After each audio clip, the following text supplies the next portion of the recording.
Welcome to this week's episode of Unconditional Self-Love in Your 40s with myself, Tilly Reid. I hope you are well. This week, I want to talk about something that I am currently struggling with. Welcome to your 40s and having a bad back. Yeah. It is so annoying. It's one of those things that it just completely debilitates you. Like, you don't realise how healthy you are when you don't have a bad back to when you do have a bad back. So it's been a bit of a struggle this last week. I've not been at work. Like, even just getting out of bed has been a struggle for me. My arms and my legs are absolutely killing me because to get out of bed or get up, I've basically been using my legs and my arms to kind of push me up. So they're starting to ache now because they're compensating. I've had to cancel rehearsals for things. I've had to cancel various other things. And it's just been a real crappy week because of my lower back pain. And I've had it before, but this was particularly bad. This is now nearly 5 or 6 days, I think, of it now. And it is kind of starting to get better now. And now I've yesterday I came on my period, so there could be a combination of back pain with that, because I do get back pain with that. I don't know about you, but sometimes that just adds to it. So I have, I've had a bit of a week, but I thought that I'd come on here and chat about it because it is extremely common. It is so common, so many. I think there's the millions is lost in people being off work due to their back, due to having issues with their back. So I just wanted to chat about my experience with it. What are we going to do about it? My story. I've never really suffered ever. I think when you're in your 20s, you bounce back. Oh God, the body of a 20s woman in her 20s is just a delight. The things I probably did to her was, I put her through the ringer. I was dancing at the time. I danced in my teens. I danced in my 20s. I've danced all my life pretty much, but there was nothing around the back issues. I had a few little sprains and things here with dancing, but nothing that was bad. I was just eating what I wanted. I was drinking. I was smoking as well when I was younger. And, doing all the things because you feel invincible, don't you? You feel like you're like, oh, it's fine. I'm going to live forever. This is okay. I'll sleep when I'm dead. Okay. And you don't think about the oldie version of you. You don't think about that 40-year-old you going, oh, yeah, can't get out of bed. You're just loving life. And that's okay. Our brains aren't actually completely formed until I think we're like 25 or something. So, yeah. So we make bad decisions. We make all sorts of decisions. We go through life. And 30s, I think you could start to settle. Again, no back problems, really. Just kind of cracking on. Obviously, there was other issues going on, but those are for another podcasts. But, welcome to your 40s. Yay! Where you get back pain. This is not the first time I've had it. I can't remember when it started. It was a few years ago. But it's sort of been getting increasingly worse. And I'm definitely trying to figure out how to help myself. I think you just think, I think that I've got the body of a 20-year-old, and I don't. I have the body of a 47-year-old. Yay. And I think last year it didn't help. I did the musical Cats. I don't know whether you've ever seen it or heard of it, but it is very, very, very physical. Oh, my poor body. I was like, oh, wow, yeah, I can tell I'm a 40-something-year-old woman doing this.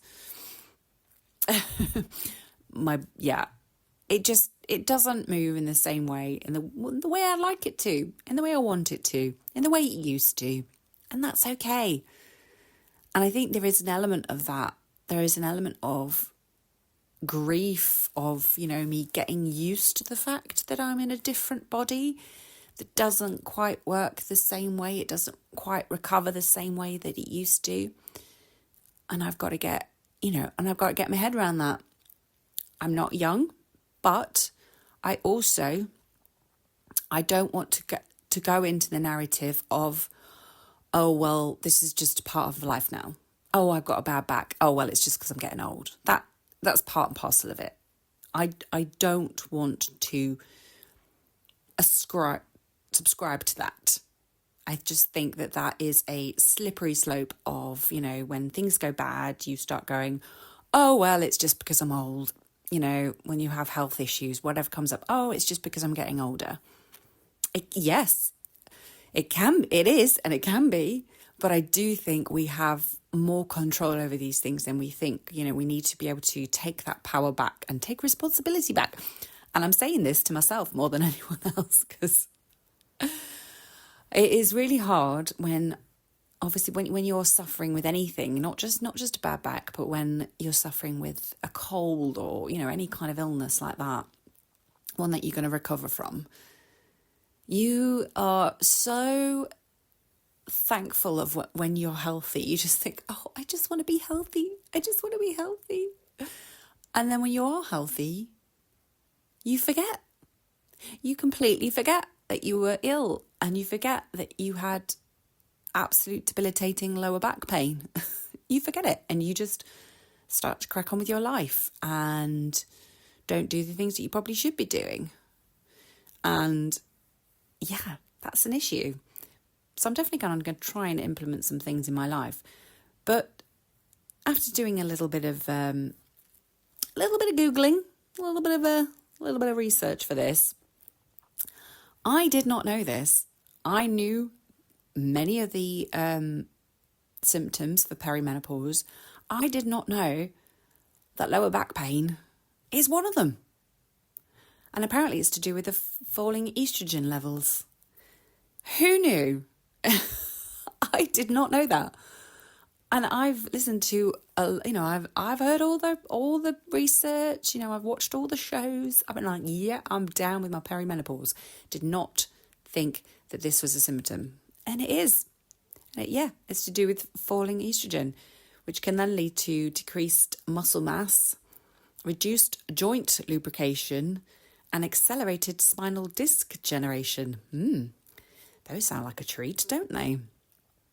And it can just, for women in their 40s, it weakens that spinal support. Because when you think about it, the only thing in that area for lower back pain, the only sort of skeletal support is your spine.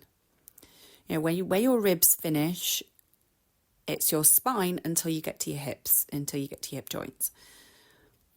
That is it. So that is why keeping that area, caring for that area is so, so important. Obviously, we can't help our falling estrogen levels, but maybe that is something that I need to look at. I think that, I didn't think that it was something to do with perimenopause. It might be something that I do need to go to my GP for and possibly look at HRT. I know that in the past, when I've gone to the doctors, it has been dismissed. I've gone with other symptoms and they've just been like, oh, it's your thyroid. Here's some drugs for that. I'm like, great. What about this whole bunch of other symptoms that I'm getting? They just get ignored. I know it's so hard for GPs nowadays, and, maybe you're the same and you've been struggling with certain things. But I think when it's something like this, it does need to be looked at. It does need to be like listened to. And it has come back for me, and it's come back worse than ever this time. Like I say, this time has been pretty bad. I've been in tears quite a few times with it, and that's not nice. You know, it's not nice when you have to miss things that you really want to do, and just, yeah, it feels just not great. Like I've struggled this week, you know, and I think that, yeah, I think there is something I can do about it. I'm going to try and do something about it. So yeah, the main causes of perimenopausal back pain are the decline in oestrogen, as we said. Enough said about that.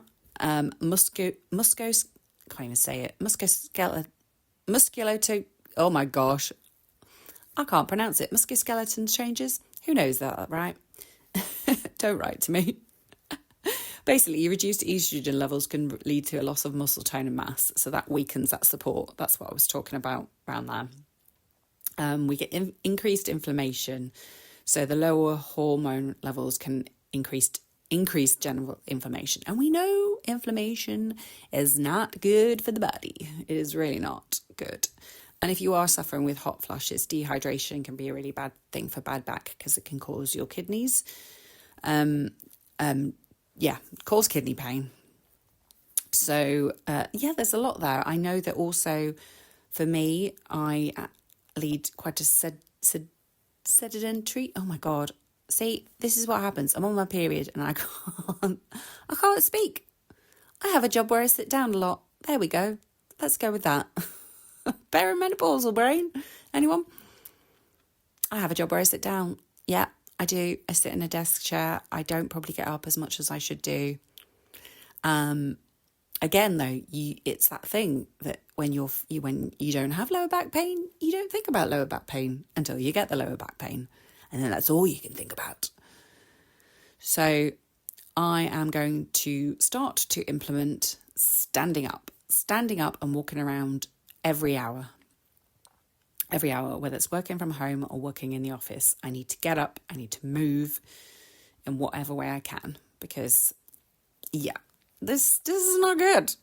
What else can I do? I mean, exercise is always great. We know that exercise is amazing for so many things, of anything to do with the lower back and strengthening that core lower back. Swimming is also great, which I have had a little peek at swimming pools in my local area, because I thought, maybe that's something I can do. But I just find the whole thing a bit of a faff. I'm a bit lazy when it comes to exercise, because I'm like, oh, what can I do? Anything that I can do at home, or just go for a little walk. Actually getting myself to a gym, you know, and the rigmarole of swimming. We have to get your swimming costume on and go for a swim, and then you come out and you're all wet and you have to dry yourself off, and then you have to try and get changed when you're all wet, which is just a nightmare. And it feels like it's too much. And I know that there's elements of, yes, but maybe just try it because it's really good for you. But we'll see. I know that, you know, I do need to work on a little bit more strength training, and maybe it would help actually going out into a gym and doing that. But yeah, just being consistent with it, I think, is key, because like I said, you could just forget about it. I sort of, exercise for me kind of comes and goes. There's moments where I'm like, yeah, I'm doing loads of stuff, and then I do nothing. And then I do nothing. I mean, this week has obviously been nothing. I've walked a little bit, but that's about it. And, you know, just looking after yourself in any way that you can, and supporting yourself, and being understanding and listening to your body. I've also been, because I've been suffering this week, I have been trying to do some really light stretches for the lower back. I mean, you can go on YouTube and find loads of this stuff, because I think sometimes what happens when you've got lower back pain, other muscles compensate And you also get, I know for me, I get very tense. I get very tense because suddenly it'll just be like a real shooting pain, and I'll go, and there'll be a big gasp, and then before you know it, you're all tense, and your body is like, oh my God, I'm like literally, I'm like a ball of tense. So I've been using a foam roller this week, which is not the most pleasant feeling in the world, if you've ever used one. But, oh my God, the relief I felt in just working out that hips, the hamstring, the hip joint. Oh my God, it feels so good. You don't realise how tense you are until you release those muscles. So if you don't have a foam roller, I would highly recommend. They're fairly cheap to buy, so get one, honestly. It'll change your life. So yeah, there's just so much that, there's so much information out there. I'm just giving my story, my struggles at the moment of what you can do. But obviously this is all individual and what works for you. If you're into the sort of the woo-woo, I love a bit of woo-woo. We love a bit of spirituality here. Apparently lower back pain can symbolise feelings of being unsupported, financial insecurity, or unresolved emotional baggage related to safety and trust. Oh, there you go. I mean, yeah, there's probably a little bit of that. I do think I need to look at feeling support from people. I think I don't ask for support a lot of the time. I'm very much like independent. I'm going to do it myself. It's all on me. I've just moved into my own place on my own. I'm very much like, I want to do these things on my own. When I have people around me that could probably help. The financial insecurity, obviously, who's not worried about money? Obviously, living on my own now, I am literally financially responsible for everything, for the bills, for everything, for the mortgage. It's, it is insane, really. And unresolved emotional baggage related to safety and trust. Not so much for me, but I don't tend to carry. I do tend to try and get things out when things are happening. But maybe there's something I haven't looked at yet. I haven't been sort of checking in and meditating as much as I used to. It is hard to do when you're in pain, because you're not thinking about anything else, are you? You're just thinking, I'm in pain. How do I stop it? So it is hard to do that, but it is really important to try. So that's my story, basically. I am going to definitely try and do some, once I'm better. I'm still a little bit in recovery at the moment, like I say. But once this is gone, I'm going to get those things in my diary, small, consistent exercise every week without fail. And possibly consider going to my GP and going, I need HRT, because this is a symptom and this is debilitating. But we'll see how that goes. That might be for another podcast. Who knows? Let's find out. But yeah, I hope you all have a lovely week, and I'll speak to you next week. Hello, and welcome to this week's 3 Joys of my Week. Coming in at number 1, we've got scented, just candles, incense, and I absolutely love the smell of Palo Santo. Anything like that. Something just really cozy about lighting an incense, or just putting a candle on in the evening. Even in the daytime. Oh yeah, get a candle on in the daytime just feels so luxurious. Just the smells are just amazing. I have one friend that's particularly into them. I think if you go to any shop that's got loads of candles in, he will stand there and smell most of them. Yeah, good for him. Number 2, fixing things yourself. It does feel good when you fix things yourself. When there's something wrong, like yesterday, my under the sink was leaking. So I got everything out and I had a look and I found where it was. I wrapped it up, looking into it. There's something joyous about doing it yourself, and kind of knowing what you're doing. Don't get me wrong. The internet helps, doesn't it? And number 3, reading an actual paper. What is it about actually getting a physical paper? It was great this week because I've been suffering with my bad back, as you've just heard.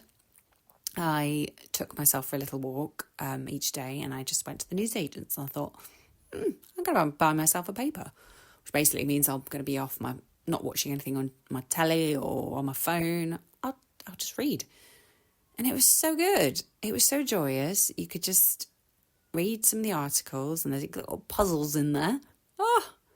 It was great. Honestly, if you haven't done this for a while, then I really, really recommend it. It's a really good way to take in the news without it being so, quick and a lot and, very intense as it is on your phone.